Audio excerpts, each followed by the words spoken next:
এবারে আপনারা শুনতে পাবেন বিশ্ব সংবাদ। চ্যানেলটিতে সাবস্ক্রাইব করে পাশেই থাকুন। মধ্যপ্রাচ্যের যুদ্ধবিধ্বস্ত দেশ সিরিয়ার দক্ষিণাঞ্চলে ছড়িয়ে পড়া সাম্প্রতিক সহিংসতায় প্রায় 600 জন নিহত হয়েছেন। যুক্তরাষ্ট্র ভিত্তিক একটি পর্যবেক্ষক সংস্থা এই তথ্য জানিয়েছে।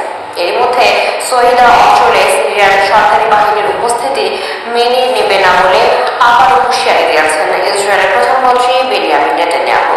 একই দিন সিরিয়ার অভ্যন্তরীণ সংকটের মধ্যে হামলা চালিয়ে দেশটিকে বিভক্ত করার চেষ্টা করছে বলে অভিযোগ তুলেছেন তুরস্কের প্রেসিডেন্ট রিসেপ তাইয়িপ এরদোয়ান। এদিকে সিরিয়ায় ইসরায়েলের সহিংসতাকে যুক্তরাষ্ট্র সমর্থন করে না জানিয়ে উভয় পক্ষকে সমাধানে আসার আহ্বান জানিয়েছে দেশটি। সৃষ্টি ঘটনার রিপোর্ট। সিরিয়ায় শুরু হওয়া সাম্প্রতিক সহিংসতার জেরে দেশটির সোয়েদা থেকে পরিবার নিয়ে পালিয়ে যাচ্ছে বহু বেদুইন পরিবার। তারা জানিয়েছে বৃহস্পতিবার সেখান থেকে সরকারি বাহিনী সরে যাওয়ার পর দ্রুজরা বেদুইনদের লক্ষ্য করে যে হামলা চালাচ্ছে তার থেকে রক্ষা পেতে বাড়িঘর ছেড়ে দেরা অঞ্চলের দিকে পালাচ্ছেন তারা। আমরা জানতাম না সেনারা সরে যাচ্ছে, কেউ বলেনি আমাদের। দ্রুজরা হঠাৎই আমাদের উপর হামলা চালায় এবং একের পর এক মানুষ ধরে জবাই করা শুরু করে। নারী শিশু কাউকে রেহাই দেয়নি তারা। ওরা শিশুদেরকে কিভাবে হত্যা করছে তা নিজের চোখে দেখে কেউ সুস্থ থাকতে পারে না। এটা সহ্য করার মতো না। গত রবিবার থেকে দ্রুজ ও বেদুইন গোষ্ঠীর মধ্যে শুরু হয় সহিংসতা। সোমবার দেশটির সরকারি বাহিনী সেখানে প্রবেশ করে শৃঙ্খলা ফিরিয়ে আনতে চেষ্টা করে, কিন্তু তাতে পরিস্থিতি আরো জটিল হয়ে ওঠে। এর মধ্যে দ্রুজদের সমর্থনে সিরিয়া জুড়ে ধ্বংসযজ্ঞ শুরু করে ইসরায়েলি সেনারা। ভয়াবহ এই সহিংসতায় এখন পর্যন্ত 6 শতাধিক মানুষ নিহত হয়েছে বলে জানিয়েছে যুক্তরাজ্য ভিত্তিক সংস্থা SOHR।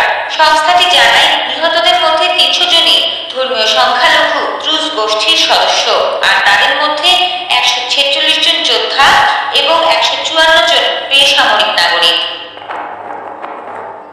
এরই মধ্যে সোয়েদায় সিরিয়ার সরকারি বাহিনীর কোনো উপস্থিতি ইসরায়েল মেনে নেবে না বলে হুঁশিয়ারি দেন দেশটির প্রধানমন্ত্রী বেনিয়ামিন নেতানিয়াহু।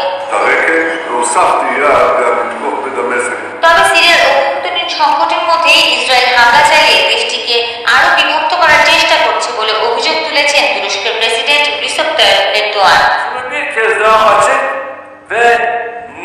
এদিকে মার্কিন পররাষ্ট্র দপ্তরের মুখপাত্র ড্যানি ব্রুস জানান ট্রাম্প প্রশাসন এই হামলার পক্ষে নয় এবং উভয় পক্ষকে উত্তেজনা কমিয়ে কূটনৈতিক পথে অগ্রসর হওয়ার আহ্বান জানানো হয়েছে।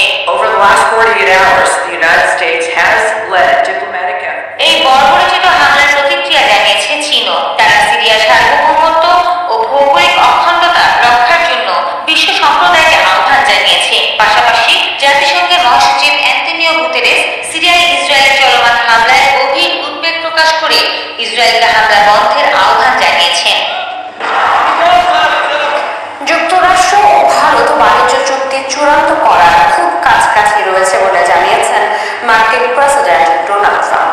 হোয়াইট হাউসে সাংবাদিকদের ট্রাম্প এই কথা জানান। তিনি বলেন এই চুক্তির আওতায় ভারত বাজার উন্মুক্ত করবে। সংবাদ মাধ্যম রয়টার্স জানায় বাণিজ্য চুক্তি নিয়ে আলোচনার জন্য চলতি সপ্তাহে ভারতের একটি প্রতিনিধি দল ওয়াশিংটনে অবস্থান করছে। এর আগে গত মাসে ভারতীয় কর্মকর্তাদের একটি দল আরেক দফা আলোচনার জন্য ওয়াশিংটনে অবস্থানের মেয়াদ বাড়িয়েছিল। চলমান আলোচনার মধ্যে ভারত ও যুক্তরাষ্ট্র দুই পক্ষই একটি চুক্তিতে পৌঁছানোর বিষয়ে আশাবাদী ছিল। গত মঙ্গলবার চুক্তিতে পৌঁছানোর বিষয়ে একটি ইঙ্গিত দিয়েছিলেন ডোনাল্ড ট্রাম্প। গত 2 এপ্রিল বিভিন্ন দেশের উপর উচ্চ হারে শুল্ক আরোপ করেন ট্রাম্প। ভারতের উপর আরোপ করা হয় 27% শুল্ক। পরে 9 জুলাই পর্যন্ত ওই শুল্ক স্থগিত করে ওয়াশিংটন। এই সময়ের আগে পর্যন্ত দেশগুলোকে যুক্তরাষ্ট্রের বাণিজ্য চুক্তির জন্য আলোচনার সুযোগ দেওয়া হয়, যদিও পরে এই সময়সীমা 1 আগস্ট করা হয়েছে।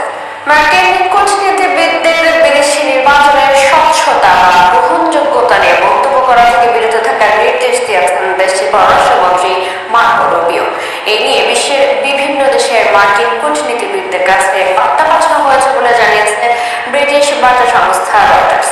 বার্তায় নির্দেশ দেওয়া হয় পররাষ্ট্রনীতি বিষয়ক সুস্পষ্ট স্বার্থ জড়িত না থাকলে অন্য দেশে নির্বাচন সংক্রান্ত বিষয়ে মন্তব্য করা থেকে বিরত থাকবে ওয়াশিংটন।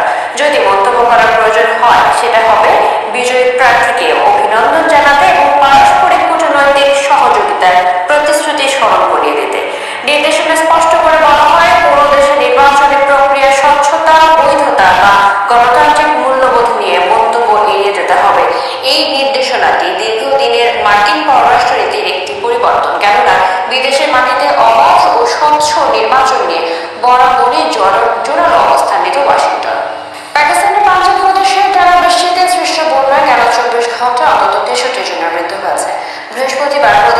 একাধিক জেলায় জরুরি অবস্থা ঘোষণা করা হয়েছে।